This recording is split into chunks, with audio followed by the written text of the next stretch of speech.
Oh no!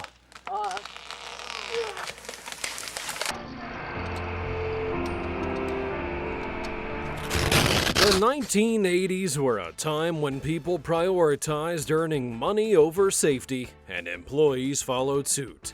Gambling with your life was essentially part of the job description for everything from coal miners to asbestos workers, and things have changed a lot since then. Here now are 1980s dangerous jobs that have faded into history. Asbestos abatement technician. Being an asbestos abatement technician was far from easy, especially when workers were forced to operate in such high-risk environments. It was common for people to feel paralyzed at the thought of being employed in such a hazardous condition, and their concerns were valid. In the 1980s, asbestos abatement technicians faced several health risks from inhaling the fibers. These fibers, invisible to the naked eye, could get lodged deep in the lungs, leading to diseases like mesothelioma, asbestosis, and lung cancer, often developing decades after exposure. Since asbestos was commonly used in construction, insulation, and even shipbuilding, technicians were frequently exposed to hazardous dust during removal and demolition tasks. This escalated to the point where fatalities among technicians were not uncommon. It's staggering how little companies prioritize their safety. Workers were often left in the dark about the long-term effects of exposure, resulting in tens of thousands of preventable deaths. Eventually, multiple asbestos companies were sued for millions of dollars for this reason, deliberately leaving their workers in unsafe conditions. In response, asbestos has been highly outlawed in most places. Oil rig operator. Being an oil rig operator in the 1980s was one of the most dangerous jobs in the world. Managing heavy and intimidating drilling equipment that often malfunctioned under high pressure was certainly complex.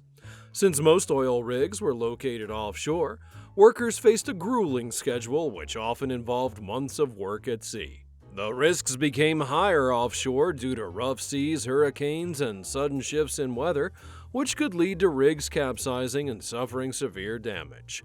Companies prioritized quick and optimized output to meet high demand, often contradicting the concepts of safe and rigorous safety measures, as implementing such measures required time and expense. During the 1980s, the government hadn't established appropriate regulations, allowing various companies to evade accountability for numerous safety violations.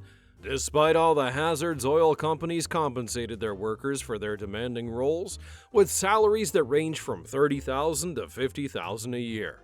As tempting as the figures may sound, the risks that came with the attractive pay were significant. Steel pourer. Steel pouring, or the work of a steel pourer, has historically been one of the most dangerous jobs in the industrial sector. As the name suggests, it involves handling molten steel at extremely high temperatures, typically exceeding over 1,300 degrees Celsius. Workers are tasked with moving the molten steel from a furnace or ladle to a mold or continuous casting machine. The process is more challenging than it may seem. Things have to be done precisely and without spilling, and quick enough to prevent the steel from cooling prematurely. Until stronger workplace safety laws were established, companies neglected to enforce any kind of safety measures.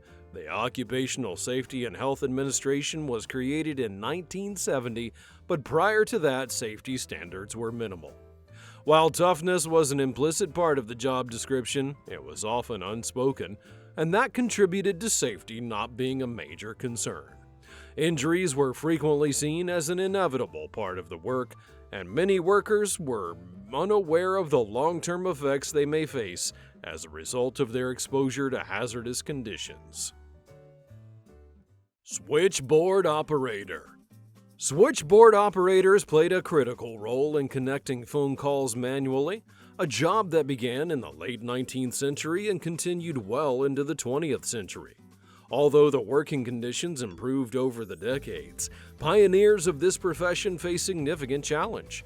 Switchboards were connected to live electrical circuits, which exposed operators to the risk of shock, particularly in older systems.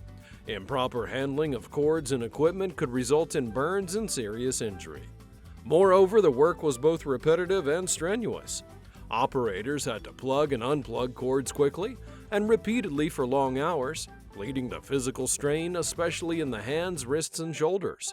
The repetitive motion caused conditions like carpal tunnel syndrome and other strain injuries. However, compared to the physically demanding work of miners and quarry workers, switchboard operation was not as hazardous. Companies generally hired women for the role who often had to manage multiple calls in a day, and with the introduction of the automatic system, the switchboard operator became obsolete. High voltage lineman. This was quite the tough job given the extreme risks involved, and the chances of survival were often slim. Linemen were responsible for working on and maintaining electrical grids, which included handling high-voltage power lines and equipment. The risk of electrocution was significantly high, and linemen often worked at considerable heights, climbing poles and working on towers. Falls from such a height would pose a serious risk and frequently led to severe accidents. Being cautious around high voltage and live wires was essentially for their own safety. Compensation matched the risk, and with hazard pay being substantial. By the 1980s, tools and equipment had started to improve, but many linemen still relied on traditional methods. While safety gear gradually became more standardized, there were gaps in training and equipment, and despite all of the changes, the nature of the field remains just as risky as before. Tree faller. Modern forestry certainly stands no chance in front of the logging crew from back in the day. The reasons are quite obvious, but before I put them into words, look at this clip of modern tree falling.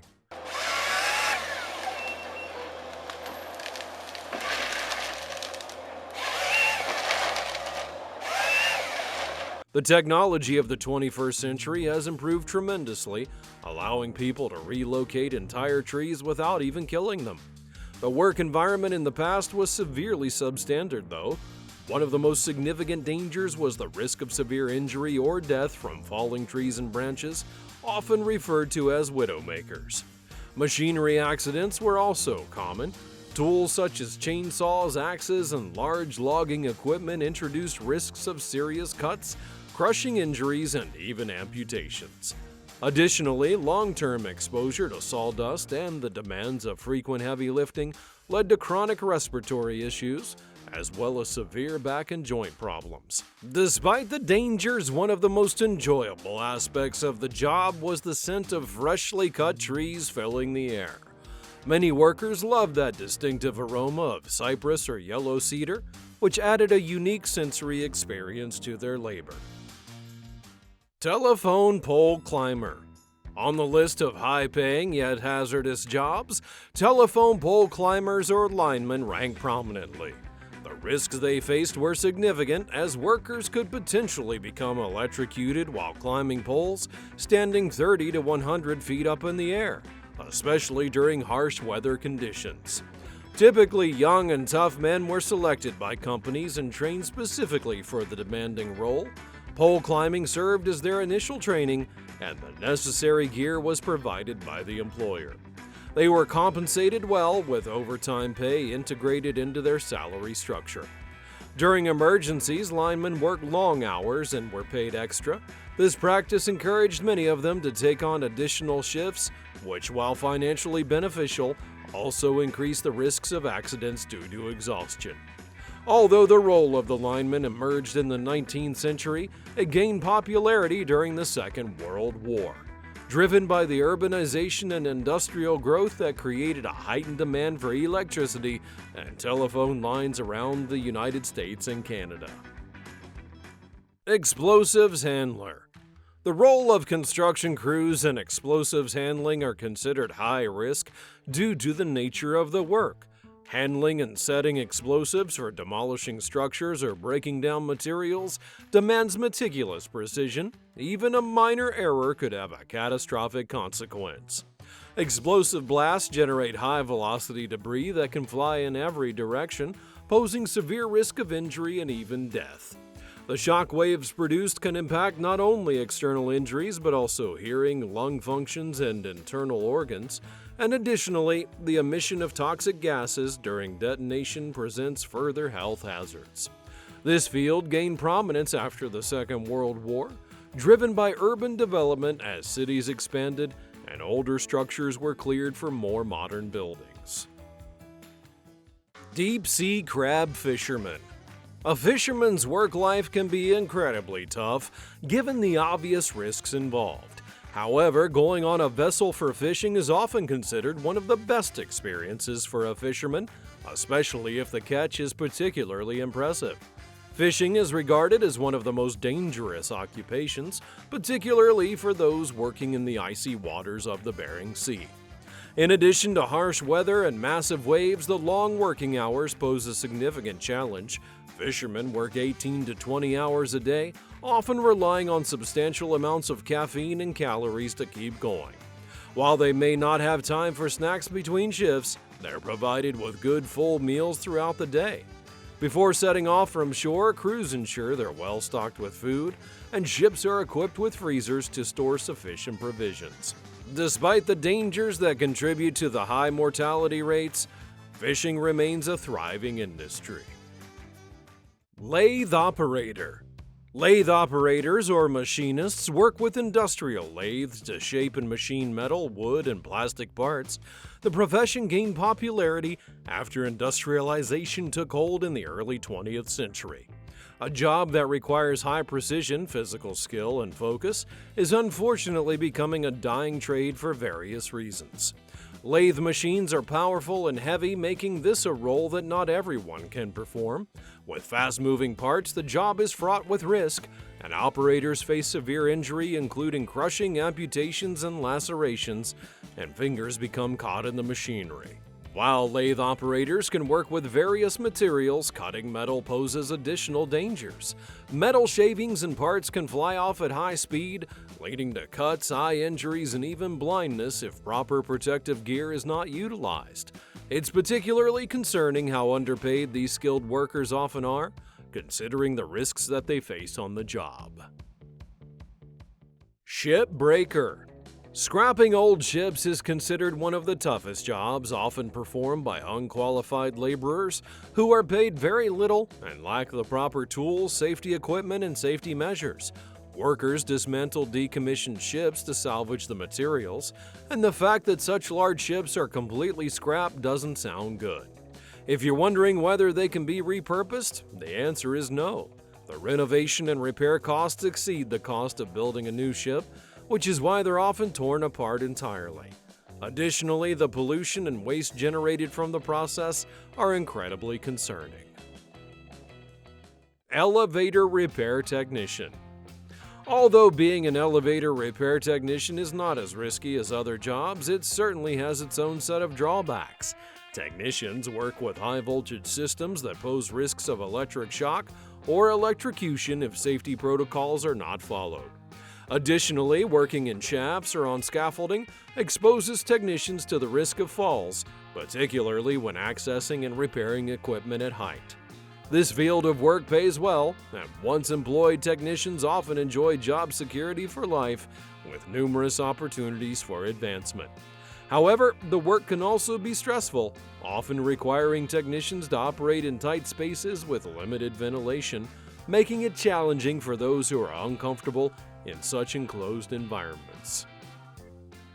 Gas station attendant.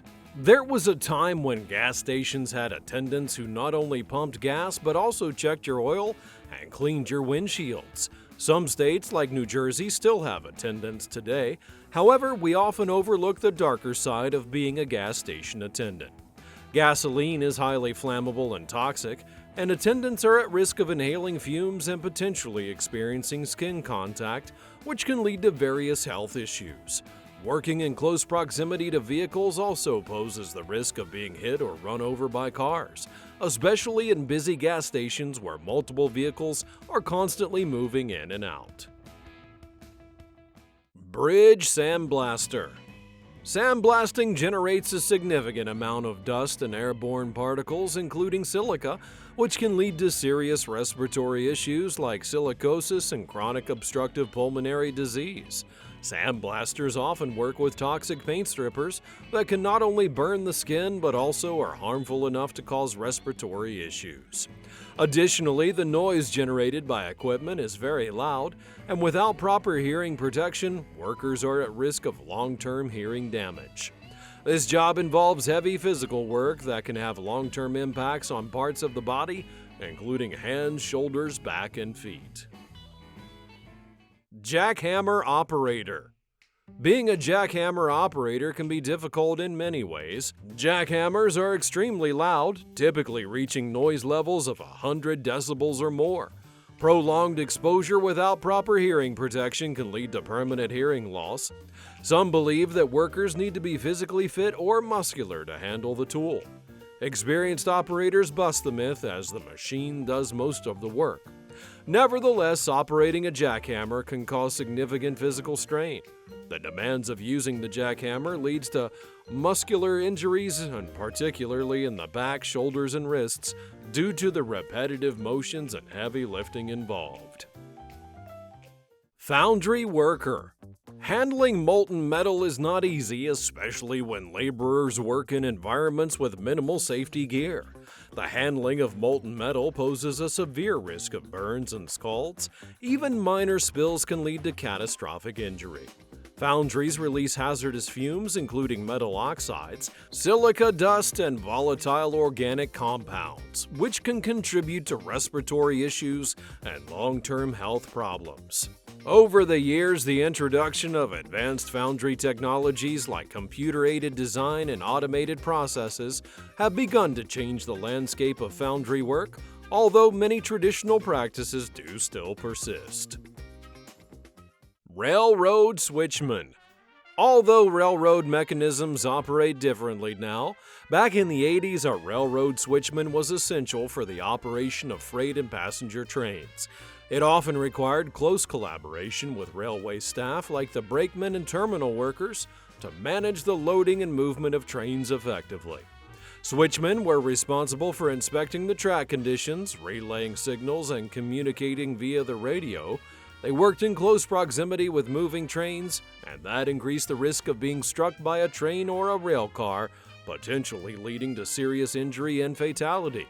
For those wondering if anyone could pull the lever for fun, tracks were secured with a lock to prevent such an action, and only the crew had the key. Additionally, switchmen might work with or near cars carrying hazardous materials, leading to potential exposure to toxic substances. Most importantly, communication issues, miscommunication, and failures in signaling systems could lead to accidents, putting switchmen and other workers at risk. Air traffic controller. Working as an air traffic controller is one of the most critical roles in aviation safety, and the reasons are straightforward. The job is inherently stressful due to the responsibility of managing multiple aircraft simultaneously, and that can lead to mental fatigue and burnout. The movie Pushing 10 precisely shows how overwhelming their lives can be. Miscommunication between controllers and pilots results in catastrophic accidents, making clarity and precision in instruments paramount. This challenge is not unique to aviation. It's also evident in various transport-related jobs. In the 1980s, ATCs worked in control towers and the area control centers, often using radar technology to track aircraft. The work was characterized by long shifts, high-stakes decision-making, and a need for constant vigilance. One wrong move could lead to significant damage, affecting not only the aircraft but also passengers on board, which is why many think twice before applying for this position. Coil shoveler. Coil shoveling, primarily associated with coal mining and handling, involves the manual or mechanical transfer of bulk materials like coal, minerals, and other substances. The job requires significant physical strength and willpower. Given that coil shoveling involves heavy lifting and repetitive motion, it often leads to musculoskeletal injury, chronic back pain, and other physical ailments. Workers are frequently exposed to dust that can result in respiratory issues, along with slip, trips, and falls. While workers are generally compensated well, they often have minimal safety gear, which increases the potential risk. Dockside crane operator. Dockside crane operators play a significant role in shipping and logistics, operating cranes and other powerful machines to move and transport goods. One single mistake could lead to devastating consequence, potentially resulting in fatalities for nearby workers and even the operator in some cases. These operators work outdoors and are often exposed to extreme weather conditions, including high winds, rain, and extreme temperatures, which can affect both visibility and machine operation. Long hours of operating heavy machinery can lead to physical strain, particularly on the back, neck, and arms. Additionally, the demanding nature of the job leads to fatigue. But advancements in technology over the years have made the job easier and less physically demanding, improving safety and efficiency within the industry. These were some of the most dangerous jobs that were once widely popular. Have you done any of these jobs back in the day? Let me know in the comments below. Be sure you're subscribed to the channel, and you'll never miss another great memory in the future. Thanks for watching, and I'll see you next time.